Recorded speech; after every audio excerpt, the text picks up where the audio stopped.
In this video we're continuing our work on surface area, and we're looking at in particular the surface area of cylinders. Have you ever pulled apart an aluminium can?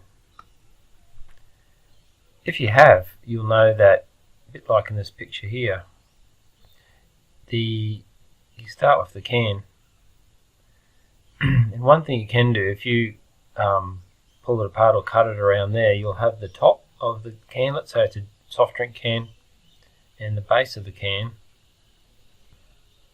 and you can unwrap it, and you've got the tube part along the side, and it can, if you're careful, you can unwrap that into a nice flat sheet. So when you've unfolded and pulled it apart, you've actually got 1, 2, 3 parts. These 3 parts are a circle on the top, a circle on the bottom, and a rectangle. Now, a can's not a perfect cylinder, but if we do look at an actual perfect mathematical cylinder, we notice a few things. If we go back to this first diagram here, we've got the height and the radius. Now this is a prism, isn't it? From the previous video you note that a prism is wherever you cut along, you'll get the same cross-sectional shape. If this was solid, we'd get that same circle all the time, just as a side note. So if we look at this diagram, we've got the two things, the main 2 bits of information, the radius and the height. Sometimes we're given the diameter instead of the radius, which is right across. So with the radius and the height, we can work out the surface area. We have 2 circles if it's a closed cylinder. Be aware that sometimes we have an open cylinder which might be open at the top, and thus we would only have this bottom circle here and we wouldn't have this top circle. Or some hollow pipes, or the tube only, and you wouldn't have either circle, you just have the tube part. But for this closed cylinder, we have the area of a circle, the area of a second circle, that's 2 areas of the circle, 2 circle areas, plus a rectangle. And once we have those added together, we have the total surface area of the cylinder.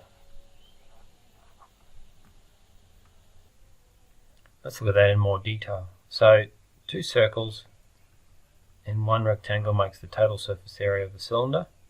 So we have 2 area of a circle is pi r squared. So 2 lots of pi r squared plus 1 rectangle. Now, if we think about the rectangle, when we unwound it back in the previous, unwound the tube part back in the previous picture, and if you've forgotten, please wind that back now and look at it, it unwound the distance around the circle. So the amount that the tube part unwound is equal to the distance around the circle, which we call circumference. Remember circumference? C for circumference. So the length of that tube part, as we unfold it, once it becomes a rectangle, is the circumference. That distance is the same as the circumference of the circle. Go back and have a look if you need to see that previous picture. And we also have the height. So its area is C times H, because that's the same as the length times the width, except for it's got different symbols. How do we get the circumference of a circle? Recall, it is 2 pi r is the circumference. So the area is, instead of C, we have 2 pi r times h, which you can see there. We can simply remove the multiplication sign, and we have remove that multiplication and that one, and we have 2 pi r squared plus 2 pi r h, circular ends and the curved area. Therefore, the total surface area of a cylinder is 2 pi r squared plus 2 pi r h. If you like, it's an option, you can factorize it. They both have a a factor of 2 pi r in them, we can take that factor out and you can write it like that. But that's optional, you don't have to use that. It's okay if you stick with that formula. So let's look at some quick examples. So we have a cylinder here and we need to find the surface area. We'll write our formula out first. 2 pi r squared plus 2 pi r h. 2 pi, now the radius is 5, so that's times 5 squared, plus 2 pi, again the radius is 5, h, the height is 25. Just because it's laying on its side doesn't mean that it's not the height. So the main axis is the direction that the height goes on. Even if it's lying down on its side, it's still the height. Let's get our calculators now. We'll calculate it a little bit at a time. So 2 times pi times 5 squared is 2 times pi times 25, and 25 times 2 is 50, so that's 50 pi.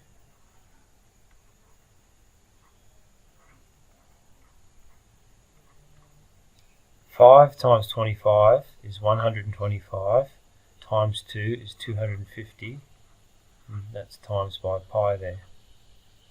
So that's 50 lots of pi plus 250 lots of pi is 300 lots of pi. We can get, if you want a decimal approximation, 300 times pi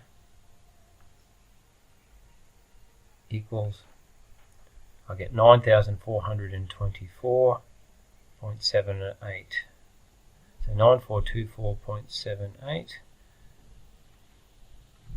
9424.78. And because it's a surface area, we have squared units just like regular area. One final example. This one's a little bit different.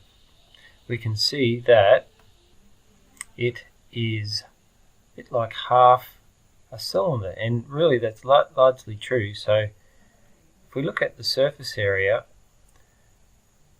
we do have half a cylinder, but the question needs to be clear about whether we're including this bottom surface or not. So I'm talking about the base of it there. Now if the question does want us to include the base, we probably should draw a net now, because this is a more complicated shape. So if we start with that base and we are including it, we can draw the net down the side. It's a rectangle. And we got 8. We've got 4 across. If we unfolded the tube part out, we'd have to fold it out on one side. Let's fold it out on this side. And it'll go around into another rectangle, and then we have, so that's the tube part, then we have 2 semicircles which would fold out at each end of the base. Yep. Now if we think about it a little bit more, and thinking's good because it saves us a bit of work, makes us more efficient. The 2 semicircles here, even though my drawing is a bit lousy on this tablet I'm using, if you put them together they equal a full circle. So what we have is equivalent to a full circle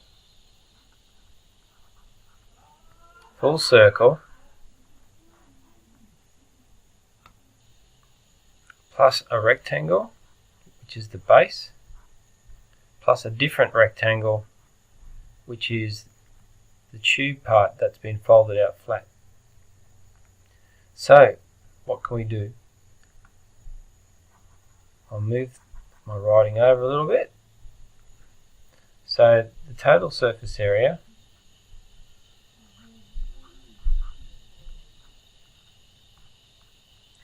Alright, so we've got the full circle, that's pi r squared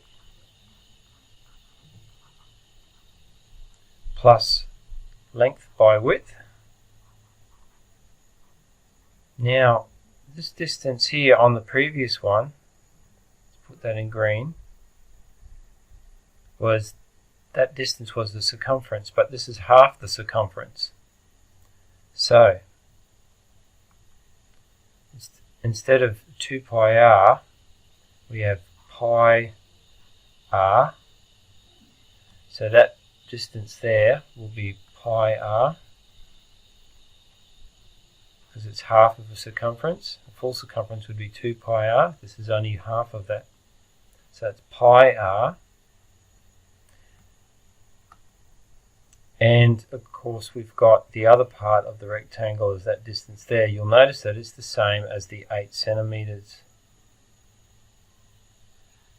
So we could call that length because we called it length before.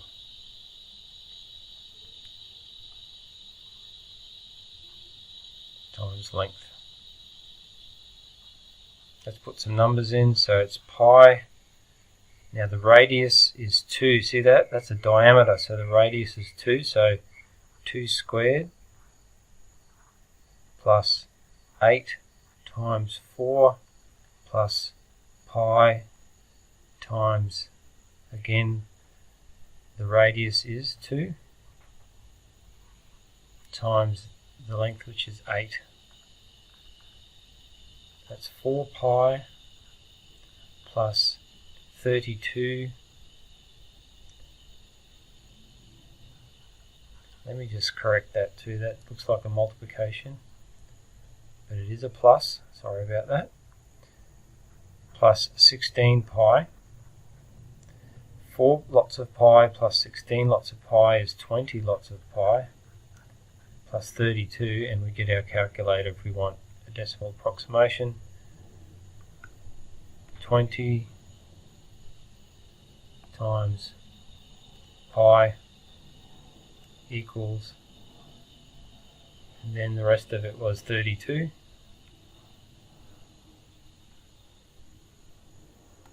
plus 32, 94.83. So we put in 94.83. 94.83 centimeters squared, because it's an area. I've just seen a little mistake. That should be centimeters.